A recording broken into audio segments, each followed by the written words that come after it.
Senator Coons. Thank you, Senator Ricketts, and thank you to all of you for your willingness to serve our nation, represent us overseas. I will focus on the nominees for UN posts, but no disrespect to the others. Thank you for your willingness to serve. Mr. Bartos, we've known each other well. You were introduced by both the Democrat and Republican senators of Pennsylvania. Congratulations. Folks against whom you ran in a previous cycle, double congratulations. And to you and your family. The UN is a crucial area, in my view, for the United States to advance its national interests. And as you cited in your opening comments, the UN Charter focuses on promoting peace, security, and stability, and we need a UN that is focused on those priorities. I was encouraged that you also emphasized the importance of expanding the number of Americans who are in the UN system globally. Over the last 15 years that I've served on this committee, over several administrations, my view is that when we withdraw from the UN, our adversaries simply advance and fill the gaps that we create. So your challenge is going to be to balance ensuring that the money that we invest in the UN and the systems and organizations at the UN are efficient, are transparent, are delivering on their mission, but to not abandon that mission, to not completely withdraw. One of my core concerns is that the US-UN reform process might look like what happened to the USAID. We could have had a balanced, bipartisan, measured process that looked hard at inefficiency in USAID, narrowed its focus, and prioritized an American national interests. Instead, it was simply slashed and shut down, largely with no consultation with Congress. If confirmed, will you commit to engaging with Congress regularly on reform efforts to ensure that there's bipartisan support both for sustained U.S. leadership in the UN system and for any reforms that are proposed and that you're carrying out?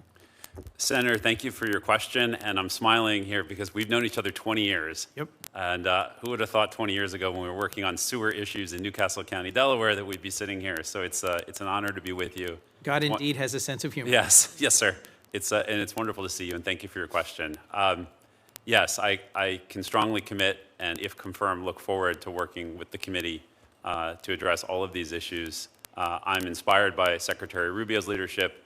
I'm deeply grateful to President Trump for his leadership, and if confirmed, I look forward to working as often as you'll have me with this committee to address these issues. Thank you, sir. To your point about the importance of having Americans, how will you advance American representation in the UN system at the same time that there are proposals that would dramatically cut back our contributions to the system? So thank you for the question.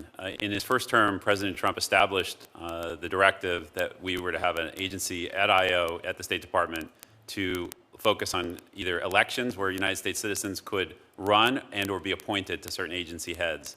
That office, any of us involved in politics would love to have a record that office has achieved over the last 5 years.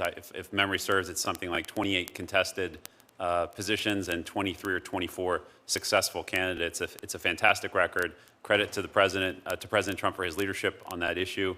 In his second term, and again, I'm a citizen. I'm not currently at post or in the State Department, but if confirmed, one of the things in my briefings that I really perked up at and thought was this a huge opportunity is the terrific team at State, at I.O. that's working on these issues. I would agree it's been a sustained success across several administrations to keep advancing Americans for positions of leadership. One sitting to your right is nominated to lead an important food-related agency. The previous head, a Chinese national, was an alarming example of what happens to a critical UN agency when we don't have either American or American-aligned leadership. Last question for you, and then I have one question, if I might, for Ms. Guilfoyle. I believe investing in peacekeeping is a core part of the UN mission. I agree with you. We should have zero tolerance for abuse. I worked with Chairman Corker now many years ago on investigations and transparency around peacekeeping. How will we sustain our peacekeeping engagement when the president's proposed budget zeroes out all U.S. contributions to peacekeeping, and the rescission that will be on the floor next week would claw back $360 million? How do we balance that? How do we sustain an effective voice in peacekeeping while there's proposals to withdraw all support? Senator, thank you for the question. As a citizen, I've not currently read into any of the issues relating to the reorganization or how that's approaching.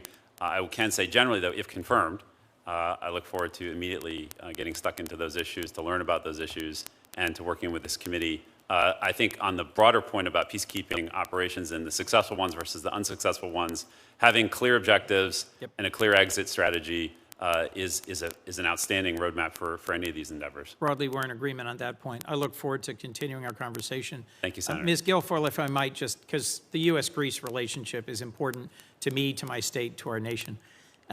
Under the first Trump administration, there was a so-called 3+1 cooperation launched between the United States, Greece, Cyprus, and Israel. Give me your sense of what difference that's made, what's its current status, and whether you would commit to sustaining this level of cooperation in this structure. Yes, thank you for the question, Senator.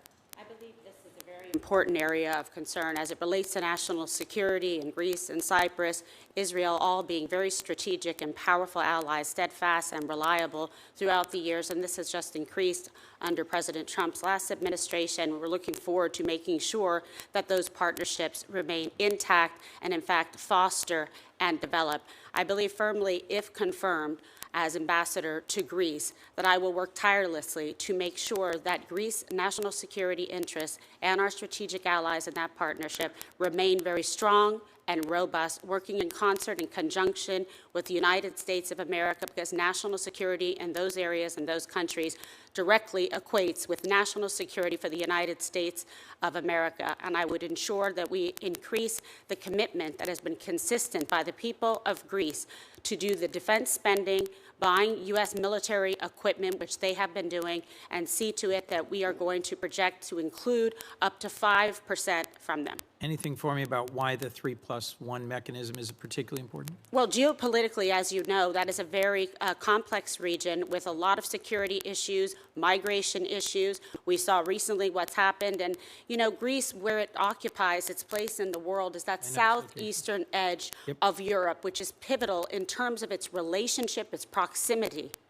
to the Middle East. So we saw then with the cooperation with our allies, making sure that American citizens that were stranded and at great risk and danger in Israel were protected and were transported with ease and efficiency despite the complex issues involving visas.